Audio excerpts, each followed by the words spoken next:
क्या आपने उन बैम्बू ट्रीज के बारे में सुना है? वो बांस के पेड़ जो 90-90 फीट की ऊंचाई तक पहुंच जाते हैं। इस ऊंचाई तक पहुंचने में उन्हें 5 साल 3 महीने का समय लगता है। शुरू के 5 साल वो एक छोटे से पौधे के रूप में दिख रहे होते हैं। हरी हरी टहनियां पत्तियां दिख रही होती हैं, बस कुछ नहीं। लेकिन अगले 3 महीने में वो सीधा 90 फीट 80 फीट तक ऊंचाई पकड़ लेते हैं। ऐसा क्यों होता है? क्योंकि पिछले 5 साल वो जमीन में अपनी जड़ें मजबूत कर रहा होता है बांस का पौधा, ताकि जब ऊंचाई पर पहुंचे तो कोई भी उसे गिरा ना सके। ये कहानी राहुल द्रविड़ ने अपनी एक स्पीच में यंगस्टर्स को सुनाई और आज मैं उन्हीं राहुल द्रविड़ की कहानी आपको सुनाने जा रहा हूं।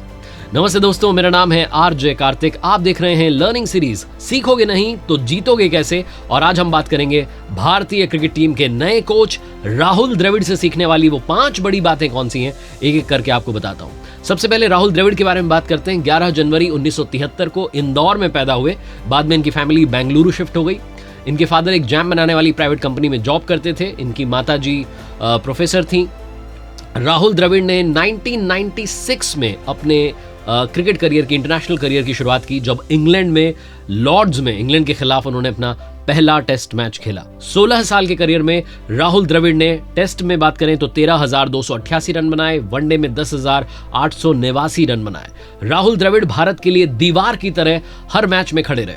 इनके बारे में कहा जाता था कि राहुल द्रविड़ अगर खेल रहे हैं तो भारत झुकेगा नहीं। राहुल द्रविड़ के बारे में स्टीव वॉ कहते थे कि राहुल का विकेट लेना है शुरुआत के 15 मिनट में ले लीजिए, उसके बाद अगर विकेट नहीं मिला तो बाकी खिलाड़ियों को आउट करने पर दिमाग लगाइए, क्योंकि उसके बाद राहुल आउट होंगे नहीं। राहुल द्रविड़ से सीखने वाली सबसे पहली बात, जो उनकी सबसे बड़ी क्वालिटी है, डिपेंडेबल बनिए। ऐसे बनिए कि लोग कह सकें इस पर भरोसा किया जा सकता है, ये हमें जीत दिलाएगा, ये इंसान भरोसे के लायक है। राहुल द्रविड़ को मिस्टर डिपेंडेबल नाम से जाना गया। 2001 में ऑस्ट्रेलिया, जो कि दी ऑस्ट्रेलिया थी, जिसे कोई हरा नहीं पा रहा था, वो ईडन गार्डन्स, कोलकाता का मैच जब भारत का दौरा करने आई थी ऑस्ट्रेलिया की टीम, वो ईडन गार्डन्स में जो भारत को ऐतिहासिक जीत मिली थी, जो सबको याद है। हरभजन सिंह सबको याद है, जिन्होंने कमाल की बॉलिंग की थी। वीवीएस लक्ष्मण सबको याद है, जिन्होंने 281 रन बनाए थे। लेकिन थोड़ा सा आप मिस कर गए, उसी मैच में नंबर 6 पर बैटिंग करने भेजा गया था राहुल द्रविड़ को, जिन्होंने 180 रन बनाए थे।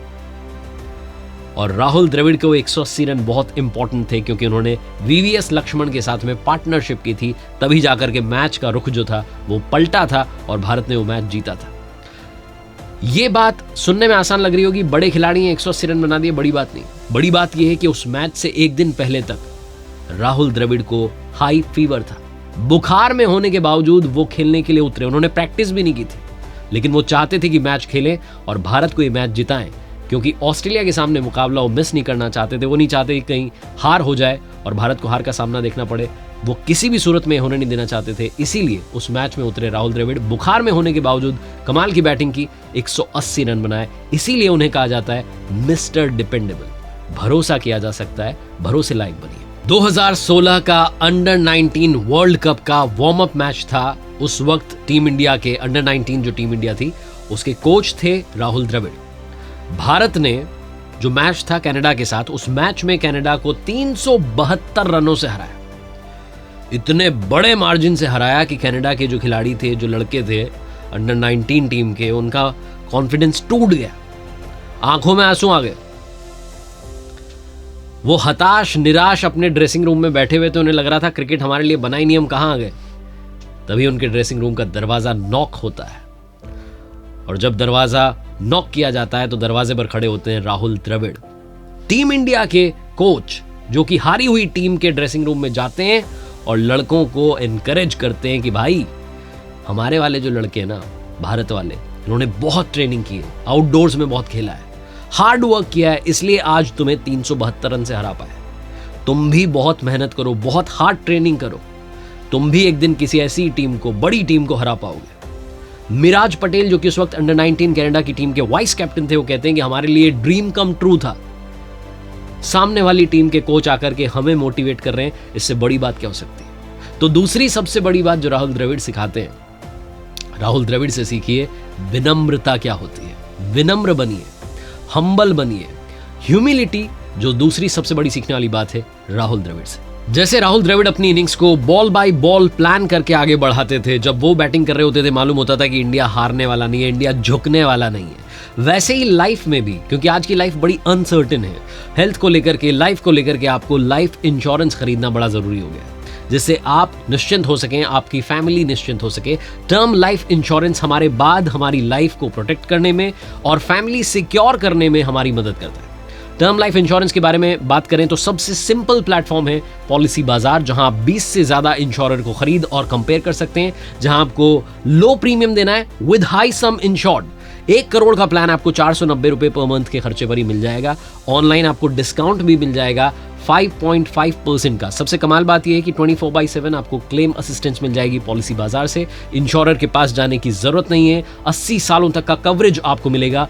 टर्म प्लान जो है ये कवर करता है 59 क्रिटिकल इलनेस को, यानी कि 59 जो गंभीर बीमारियां हैं उनको ये कवर करता है। पॉलिसी बाजार क्योंकि ऑनलाइन पोर्टल है तो बाजार से सस्ती आपको यहाँ पॉलिसी मिल जाएगी, बजाय कि आप एजेंट से खरीदें या बैंक में जाएं, तो आपको जो प्रीमियम्स है वो यहाँ सस्ती पड़ने वाली है। राइडर ऑप्शंस भी अवेलेबल हैं for extra coverage like accidental cover etcetera. और बोलने वाली बात ही नहीं है, आपको टैक्स बेनिफिट्स तो मिलेंगे ही अंडर सेक्शन 80C। सबसे ज्यादा रन बनाने का रिकॉर्ड चाहे सचिन तेंदुलकर के नाम हो, लेकिन सबसे ज्यादा गेंदें खेलने का रिकॉर्ड, सबसे ज्यादा बॉल्स फेस करने का रिकॉर्ड राहुल द्रविड़ के नाम है। तीसरी सबसे बड़ी बात जो राहुल द्रविड़ सिखाते हैं, लाइफ में पेशेंस लेकर आइए, सब्र का होना बहुत जरूरी है।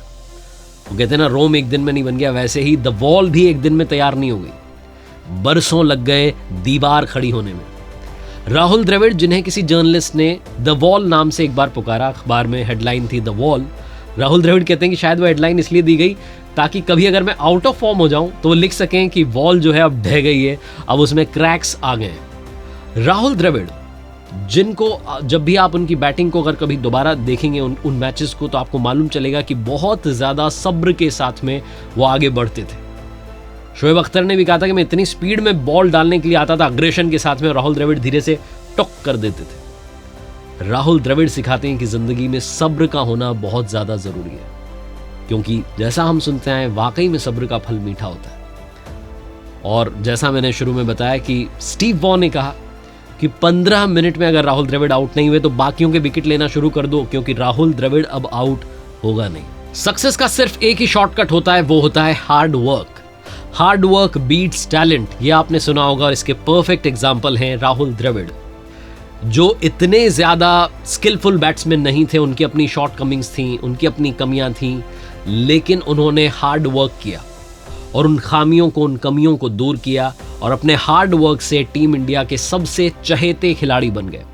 अगर आपको लगता है कि आपके अंदर टैलेंट नहीं है, वो प्रतिभा नहीं है, तो आप मेहनत करते रहिए, एक दिन अपने आप वो टैलेंट आपके अंदर आ जाएगा। सौरव गांगुली कहते हैं राहुल द्रविड़ के बारे में कि मैं सोचा करता था कि बंदा कैसे फेस कर लेता है, नंबर 3 पे जाता है, नई बॉल होती है, इतना प्रेशर होता है। तो एक दिन मैंने पूछ लिया राहुल से कि तुम नंबर 3 पर बैटिंग करते हो, नई बॉल का सामना करना पड़ता है कई बार, डर नहीं लगता, प्रेशर फील नहीं होता? राहुल द्रविड़ ने कहा मुझे प्रेशर फील नहीं होता, मुझे वो डिफिकल्ट जॉब एक शानदार अपॉर्चुनिटी की तरह दिखती है। तो जब आप हार्ड वर्क करना शुरू करते हैं तो बड़े से बड़ा चैलेंज भी आपको एक अपॉर्चुनिटी के रूप में नजर आने लगता है। और सबसे आखिरी लर्निंग, आसान नहीं होता है राहुल द्रविड़ होना। सबसे आखिरी बात, 5वीं लर्निंग जो राहुल द्रविड़ सिखाते हैं, हमेशा लाइफ में एक्सेप्ट द रियलिटी। जो आपकी वास्तविकता है उसका सामना कीजिए, मुंह मत मोड़िए। जब 30s में पहुंच चुके थे राहुल द्रविड़, जब उनके लिए खेलना मुश्किल होता जा रहा था, लेकिन तब भी वो खेलना चाहते थे, वो गिव अप नहीं करना चाहते थे। उनकी वाइफ कहती हैं कि वो आई स्पेशलिस्ट से मिले, आई कोऑर्डिनेशन परफेक्ट रहे, आई मसल स्ट्रेंथन हो, इसलिए उन्होंने आई स्पेशलिस्ट से लगातार मुलाकातें की। स्वेट एनालिसिस उन्होंने किया कि कहीं बहुत ज्यादा पसीना आता है तो कहीं बैटिंग को तो अफेक्ट नहीं कर रही ये चीज। राहुल द्रविड़ एक ऐसे खिलाड़ी जो बैट की स्पीड को भी कैलकुलेट करना चाहते थे। सुनील गावस्कर साहब कहते थे कि राहुल द्रविड़ किसी भी लेवल पर जा सकते हैं परफेक्शन के लिए, क्योंकि वो राहुल द्रविड़ है। उन्हें मालूम था कि मैं 30s में पहुंच चुका हूं, बॉडी को अलग अलग तरीके से मुझे मेंटेन करना होगा, डाइट फॉलो करनी होगी, आई स्पेशलिस्ट से मिलना होगा, स्वेट एनालिसिस करना होगा। उन्होंने वो सब किया जो एक बेहतर खिलाड़ी बनने के लिए होना चाहिए था, करना चाहिए था। तो कुल मिलाकर के जो 5वीं लर्निंग है वो यही है कि अपनी रियलिटी को एक्सेप्ट करें और उसको बेहतर करने के लिए, उस रियलिटी को और अच्छा बनाने के लिए काम करते रहे। राहुल द्रविड़ ने कहा कि मेरे पोते शायद ये याद ना रखें कि मैंने वनडे में टेस्ट में 10-10 हजार रन बनाए, लेकिन वो हमेशा ये याद रखेंगे कि मेरे टीममेट का नाम सचिन तेंदुलकर था। सचिन तेंदुलकर और राहुल द्रविड़ का एक मजेदार किस्सा है। सचिन पाजी ने बताया कि मोहाली में टेस्ट मैच था, न्यूजीलैंड के साथ मैच हो रहा था, क्रिस केन्स गेंदबाजी कर रहे थे, उनके हर ओवर में 3 से 4 गेंदों पर ये दोनों ही महान प्लेयर बीट हो रहे थे। समझ नहीं आ रहा था क्या हो रहा है, कभी आउट स्विंग हो रही है, कभी इन स्विंग हो रही है, समझ ही नहीं आ रहा है। वो बॉल देख नहीं पा रहे थे, कई बार रफ सरफेस होती है तो जो शाइनी पार्ट है वो दिख नहीं पा रहा था कि शाइनी पार्ट की तरफ से गेंद हो रही है, रफ पार्ट जो है उसको दिखा करके गेंदबाज बॉलिंग कर रहा है। तो इन दोनों ने सोचा क्या करें। सचिन पाजी ने राहुल द्रविड़ को एक आइडिया दिया। राहुल द्रविड़ से कहा कि सुनो, मैं नॉन स्ट्राइकर एंड पे रहूंगा या तुम भी जब भी रहोगे, जो नॉन स्ट्राइकर एंड पर है उसको ज्यादा समझ में आता है कि गेंद किस तरफ से पकड़ी हुई। तो अगर ये क्रिस केन्स आउट स्विंग कराना चाहेगा तो मैं अपने बैट को लेफ्ट हैंड में पकड़ लूंगा, तुम्हें सिग्नल दे दूंगा, तुम समझ जाना कि आउट स्विंग होने वाली।